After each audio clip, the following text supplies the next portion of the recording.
Proverbs chapter 1.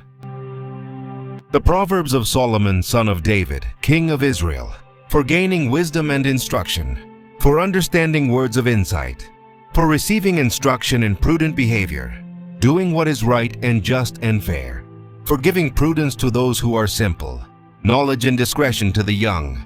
Let the wise listen and add to their learning, and let the discerning get guidance, for understanding proverbs and parables, the sayings and riddles of the wise.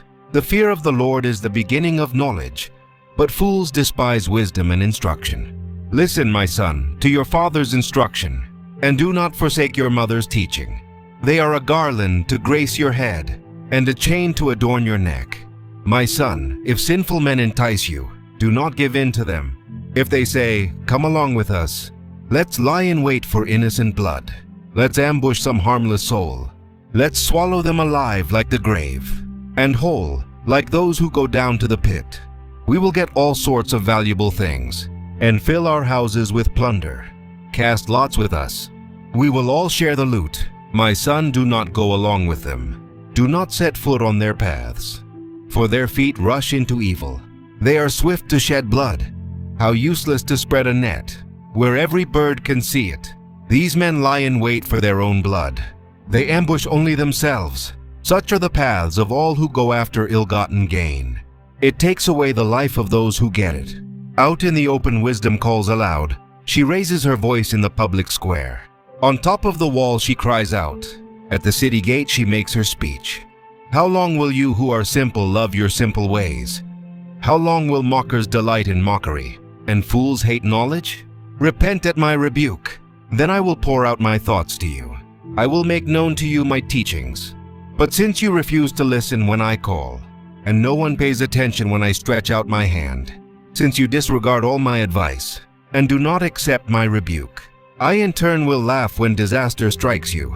I will mock when calamity overtakes you. When calamity overtakes you like a storm, when disaster sweeps over you like a whirlwind, when distress and trouble overwhelm you, then they will call to me, but I will not answer. They will look for me, but will not find me. Since they hated knowledge, and did not choose to fear the Lord, since they would not accept my advice, and spurned my rebuke, they will eat the fruit of their ways, and be filled with the fruit of their schemes. For the waywardness of the simple will kill them, and the complacency of fools will destroy them. But whoever listens to me will live in safety, and be at ease without fear of harm. Chapter 2.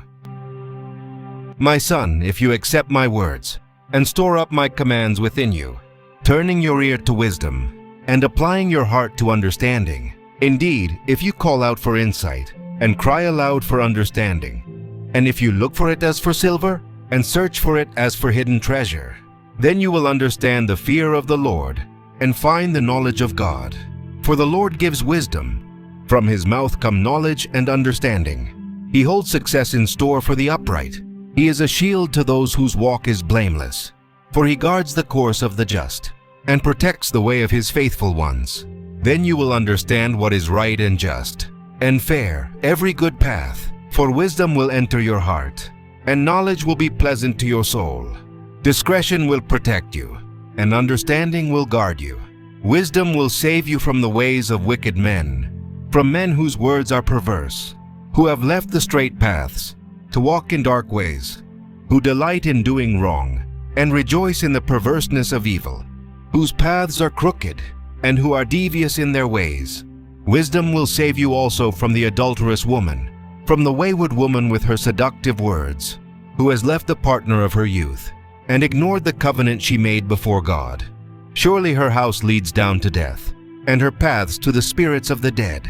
None who go to her return, or attain the paths of life. Thus you will walk in the ways of the good, and keep to the paths of the righteous. For the upright will live in the land, and the blameless will remain in it. But the wicked will be cut off from the land, and the unfaithful will be torn from it. Chapter 3. My son, do not forget my teaching, but keep my commands in your heart, for they will prolong your life many years, and bring you peace and prosperity. Let love and faithfulness never leave you. Bind them around your neck. Write them on the tablet of your heart. Then you will win favor and a good name, in the sight of God and man. Trust in the Lord with all your heart, and lean not on your own understanding. In all your ways submit to him, and he will make your paths straight. Do not be wise in your own eyes. Fear the Lord and shun evil. This will bring health to your body, and nourishment to your bones. Honor the Lord with your wealth, with the first fruits of all your crops. Then your barns will be filled to overflowing, and your vats will brim over with new wine. My son, do not despise the Lord's discipline, and do not resent his rebuke, because the Lord disciplines those he loves. As a father the son he delights in. Blessed are those who find wisdom, those who gain understanding, for she is more profitable than silver, and yields better returns than gold. She is more precious than rubies. Nothing you desire can compare with her. Long life is in her right hand. In her left hand are riches and honor. Her ways are pleasant ways, and all her paths are peace. She is a tree of life to those who take hold of her. Those who hold her fast will be blessed. By wisdom the Lord laid the earth's foundations. By understanding he set the heavens in place. By his knowledge the watery depths were divided, and the clouds let drop the dew. My son, do not let wisdom and understanding out of your sight. Preserve sound judgment and discretion. They will be life for you, an ornament to grace your neck. Then you will go on your way in safety, and your foot will not stumble. When you lie down, you will not be afraid. When you lie down, your sleep will be sweet. Have no fear of sudden disaster, or of the ruin that overtakes the wicked. For the Lord will be at your side, and will keep your foot from being snared. Do not withhold good from those to whom it is due, when it is in your power to act. Do not say to your neighbor, "Come back tomorrow and I'll give it to you," when you already have it with you. Do not plot harm against your neighbor, who lives trustfully near you. Do not accuse anyone for no reason, when they have done you no harm. Do not envy the violent, or choose any of their ways. For the Lord detests the perverse, but takes the upright into his confidence. The Lord's curse is on the house of the wicked, but he blesses the home of the righteous. He mocks proud mockers, but shows favor to the humble and oppressed. The wise inherit honor, but fools get only shame.